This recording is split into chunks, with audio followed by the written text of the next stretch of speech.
All right, Sam here. Jason here. Hello. You know him. Nashville Screen. Cool, right? Yeah, absolutely. Okay. So Jason's up here for New York, and you've done this many years, so This is familiar for you. since 2002. Every year since 2002, except for 2020 when it was all virtual, and 2021 when I still didn't trust the airports. So I stayed home and did that year virtually as well. But Nice. Well, we did 5 films today. yeah, but not the same 5. Yes, we did 2 together. One together. Yes, yeah, 2. 2. All right, 2 together. So we'll go from the top, Uh-huh. and we'll chat about what we each saw.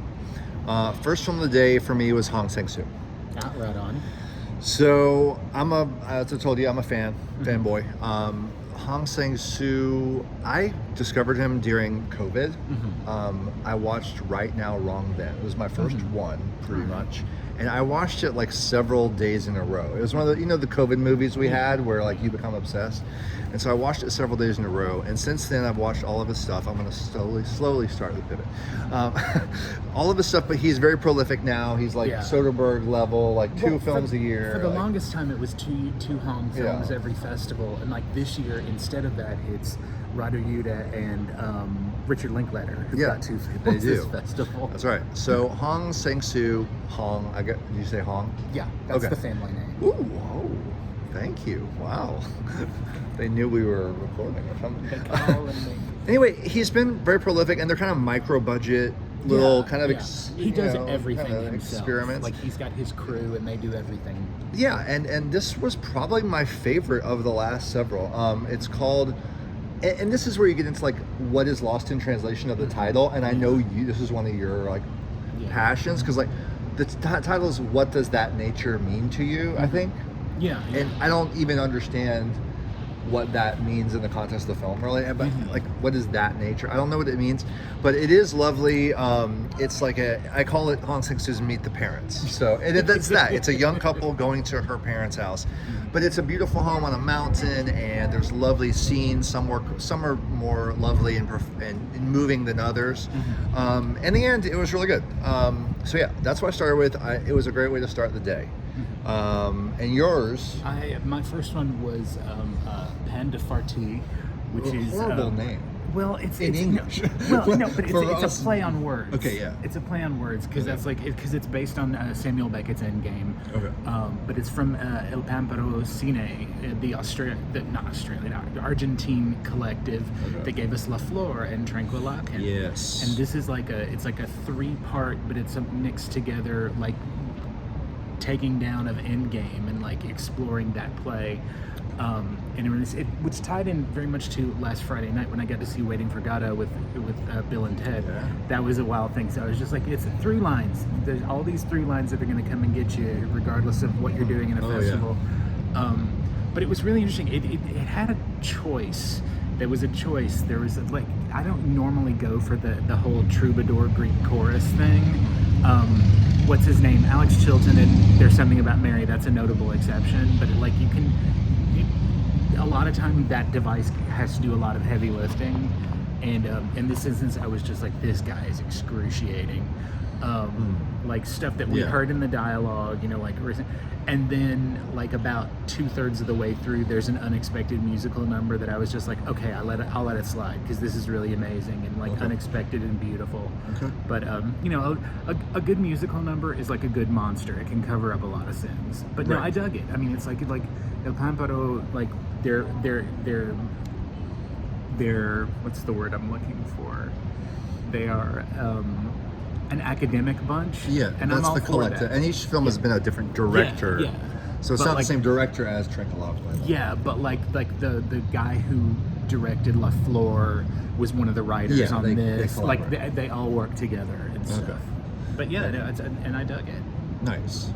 A nice thing about the Hong Sang-soo, they're short. Yeah. Film number 2 we did together. Yes. This was called Last Night I Conquered the City of Thebes, which is great. Yeah, I wasn't sure, but in the end, like, I think so. I don't like saying too much in these videos about the plots because this is one where I think, if you're going to see it, let it unfold for you. I mean, it's cosmic. It's got a lot of things going on. It's queer, but not in the way you think it's going to be. Right, and it reminded me a little bit of like some Peachapong, a little bit of like a little bit of that. I'll think of it.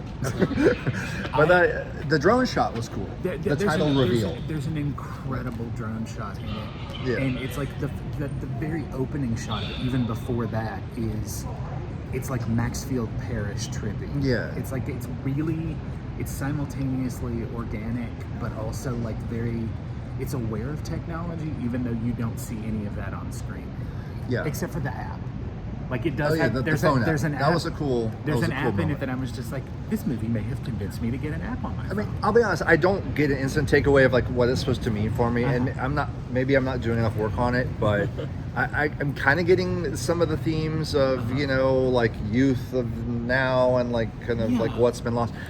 Once I understood what he was doing later, and you told me afterwards, because I was kind of confused, then it started to kind of come together. But I had a little hard time just during those long conversations because it's very slow cinema, and I love slow cinema, but the conversations didn't keep me. It's like an 80s horror film. Okay. But instead of the English teacher, it's the mystical hot springs. But like the themes of whatever is discussed in this situation are the themes of the film. And and there are moments in it that I was just sort of like soak in it for a little bit. And it gets at a certain timelessness and a certain vulnerability. Like that's if nothing else, it's like all of these characters are speaking from a place of vulnerability in a way that they don't normally get a chance to do in stories like this. So and to see boys doing that. I feel like this is like I hope Frank Jaffe at Altered Innocence has seen this, because this is like absolutely a film that I could see them doing something really special with. Okay. Then we had so I saw The Perfect Neighbor. So this is a documentary that I think was at Sundance, and I've heard a lot about it. Like, kind of, it's a must-see. It's a Netflix documentary, and so I'm already kind of like skeptical. I canceled my Netflix, so I was like, I'll go ahead and see it since unless I get a link, that's the way to see it. I'm not going to subscribe to Netflix again anytime soon.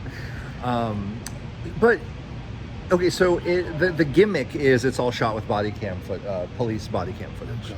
And it's about some kind of incident with a neighbor. That's all I knew. Like the image for the film is just like a door, like from outside. And so I'm like, I love, like the true crimes docs and like all that stuff. So I'm like, I really want to see what this is. But the first 30 minutes, I'm like, this just seems like an episode of Cops. Like I don't see what makes this special. And then when the event happens, Jason, man, I have to tell you, I spent 90 minutes. Yeah, I don't know what I said to you, but I spent 90 minutes in the most infuriated, irate state. I mean, this more than Surat even provoked the biggest reaction for me. Partly it was like, I hate that I'm watching this. I hate what's happening. I hate having to experience this through the film, even though I'm like learning about something important and necessary and vital. Like, I was really, really upset by what happened in the film. And I came out of it ultimately thinking, yes, it's a must-see, very important doc. But I'm telling you, man, it is going to make your blood boil.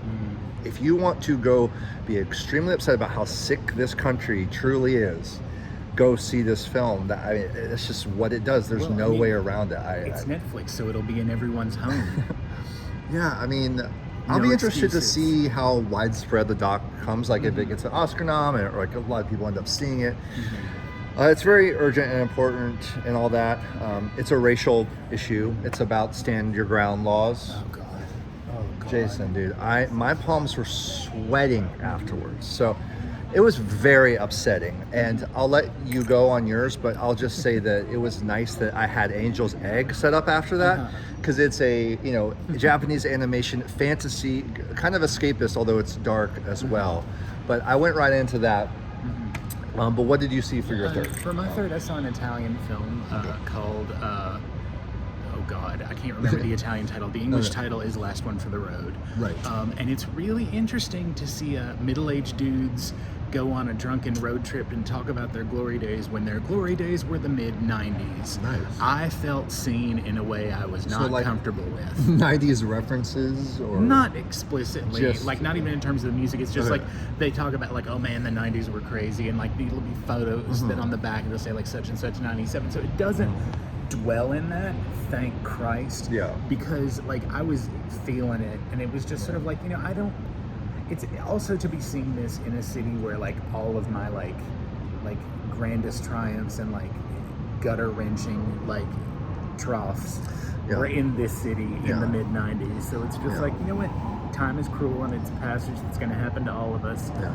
But the performances are very good.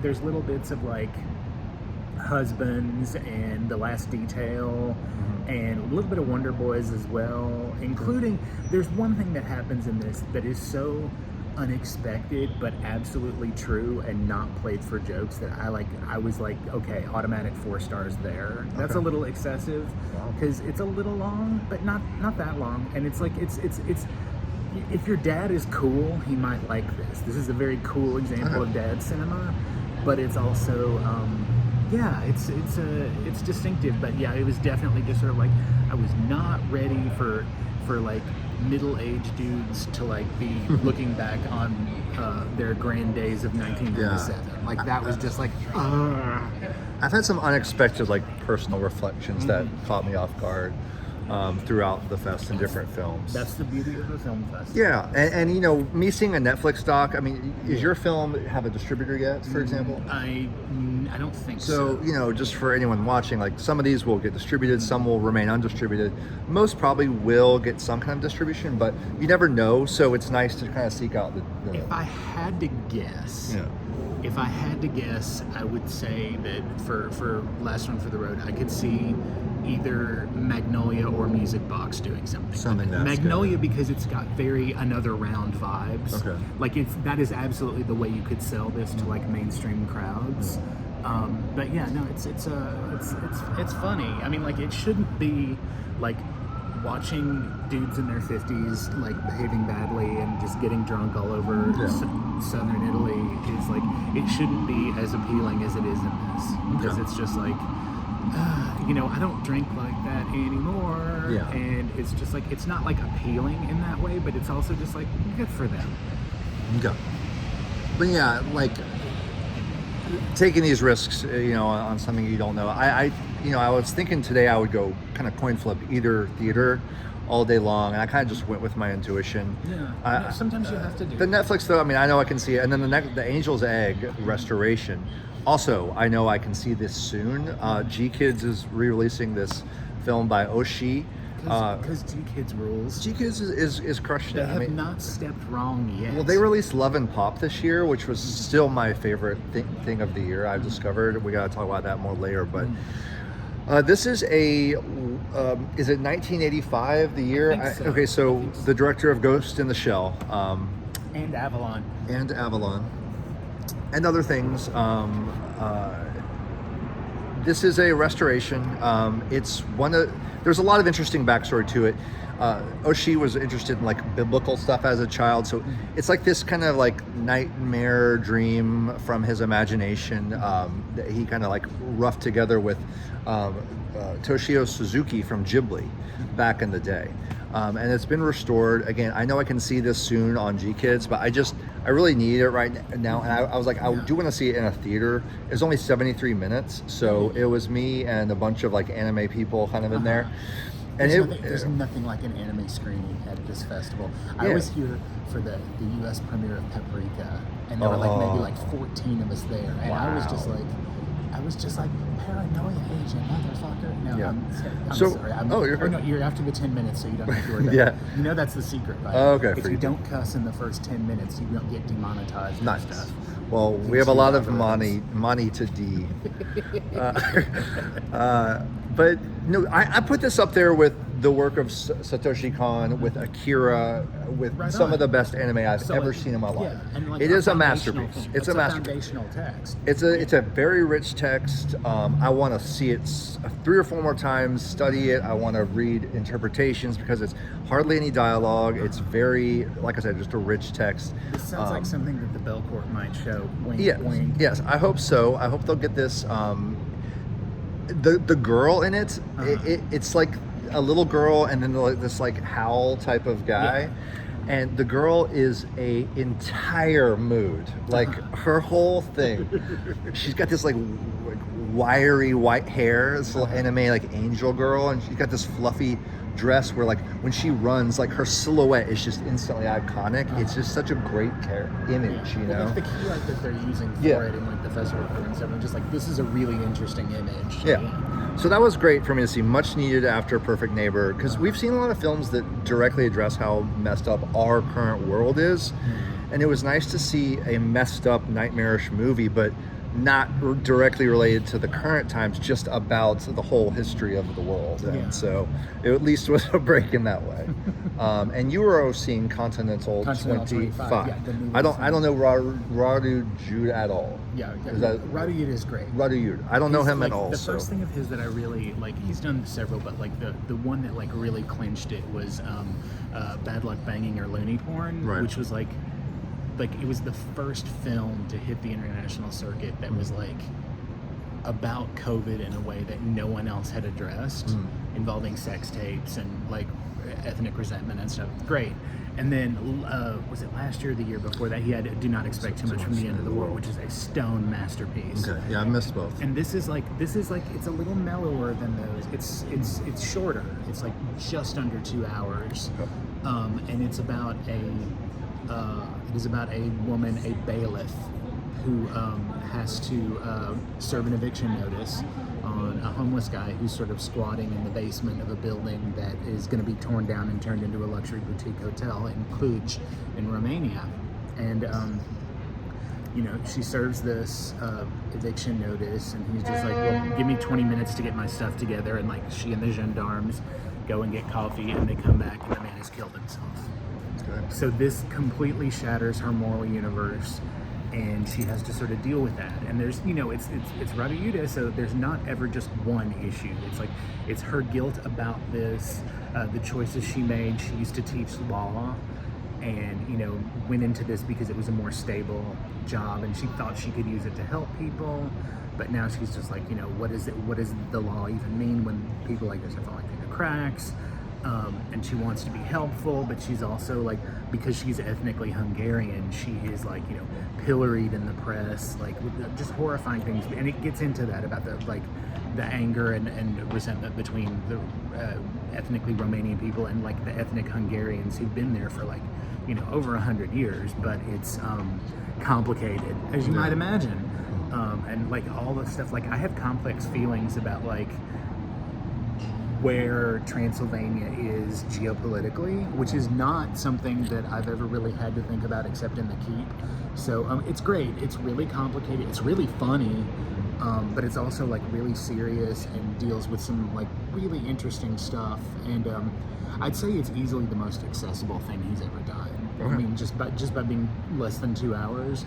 But and also there's like 5 minutes in it in which he's stealthily made the best possible Jurassic Park sequel in a way I will not elaborate on until the film hits theaters. Okay, teaser. Yeah. All right. And then fifth film was the same for both of us. Yes, and I erudite for me a little bit on this because I didn't get much out of it. It's the weakest thing I've seen so far, and it's not even bad. I maybe my colonial theory is a little lacking right now, but I'm still trying to knock it around in my head. The film's called GAVAGAI. It's the new one from Ulrich Kohler, whose last film was a movie called In My Room, which is one of the best things I saw that year. So this one I was just like, I was on board because of the director, and it's about...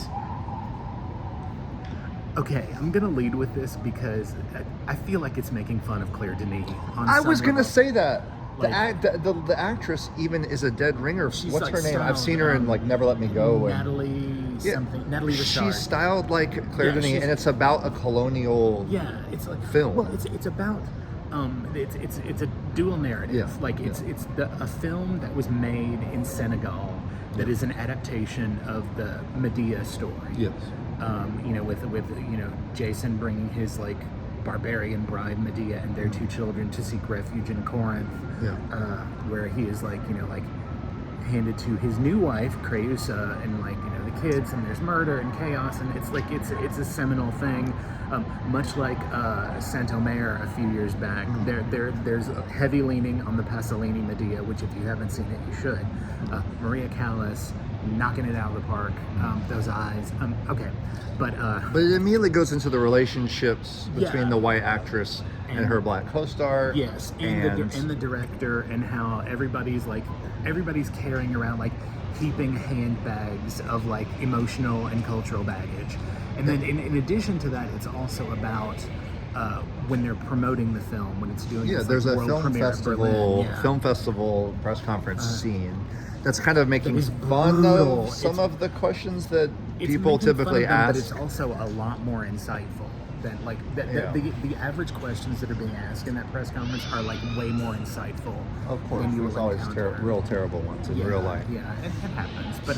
But it's like, and it's complicated, and it deals with like the way that we like compartmentalize racial issues depending on our own given circumstances at that time. Yeah, there's a lot going on, and it's like it's really hard to synopsize because it sounds simpler than it is. Like when you're watching it, things happen with a certain degree of heft that like if you just like did an if-then synopsis of it, it wouldn't necessarily come across that way. And it is funny because we both skipped the Claire Denis film today because I just heard too much negative stuff. I know, me too, and especially I love her stuff. I do, but the last few have been disappointments for me. So hearing that this one, even with the Matt Dillon thrown in, we both went to other things. So we saw the imitation Claire Denis movie, maybe a commentary on the Claire. I don't think it's an imitation. It's not. It's doing something different, and it's definitely also like Kohler is really interesting about issues pertaining to like, you know, like what society represents and how people weaponize aspects of that without even thinking sometimes. Yeah, it just didn't go very hard with any of it, right? Yeah, I'm interested. I want to read more. Like this is something where I'd love to read like an interview with the director. I'm not going to dismiss any of these movies. Again, halfway through Perfect Neighbor, I was going to throw this movie in the trash because like I don't need to see this. It ended up being, I don't know how I'm going to rate that one, but it was the most visceral reaction I've had. Also, in Continental 25, there's a bit of snuff.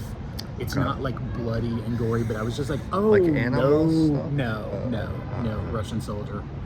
Okay. Well, anyway, we're noticing lots of funny through lines. So before we go, the one I want to point out is the severed/artificial leg trope.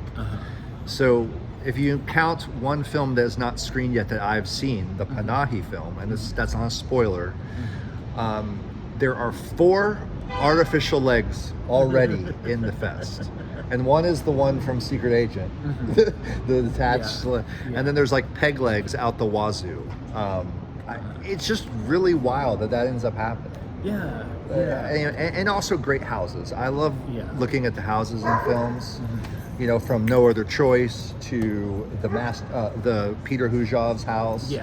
Those have been great. Anything you've noticed other than that? I mean, well, it was really weird when the Samuel Beckett thing sort of leapt out of me, and that even reaches beyond the film festival. But I'm trying to think well, we'll check in for more. It is fascinating just the way you start seeing things. Well, and then like the day that was Secret Agent and I Only Rest in the Storm and I'm starting to lose track of which day was which. That was just like the theme was like ridiculous chest pelts, like the hairiest chests you could imagine, and it was like every film that day. So and there were a lot of dogs on day one, but like no dogs today. So go figure. I don't know. But anyway, it was a weird day for me. I think that the rest of the week is going to be ramping up There's a robot dog in Continental, Okay. like one of those like Yeah. and it's like it's really like Okay. creepy and surreal, and it's like, I mean, like, you know, it's during the what I call the Jurassic Park sequel Okay. part of it, so you'll see Okay. you'll see what it is. Interesting. There's already stuff to catch up with, but I think the rest of the week's going to ramp up pretty well. Yeah. Tomorrow, if I'm not mistaken, is Nouvelle Vague. Yeah. Okay. I think, No? No. Yeah. I don't. Yes. I think so. Yes. No. No, it's not. It's Thursday. I think. Okay. Well, Thursday is Nouvelle Vague because that's the only thing in the wall to read for me, and everything else is across the street. Okay. Tomorrow is like our friend William has a concert and performance. And now he doesn't. He doesn't? Correct. He's ill. Oh no. It just was announced. So Okay, now he well, doesn't. Remind me, and so Okay, I can I'll text remind him you. to tell him that I hope he gets better. Yes, But exactly. okay, so that means that tomorrow is Pillion, which is my Okay. number one thing that I'm looking forward to. There you go. You get to see.